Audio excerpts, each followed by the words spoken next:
sinabi ni Segmi na approve na si Presidente BBM sa lahat na binawasan na ahensya.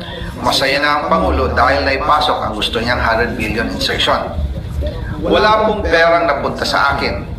Lahat po ng insertion napunta sa ating Pangulo at Speaker Martin Romualdez.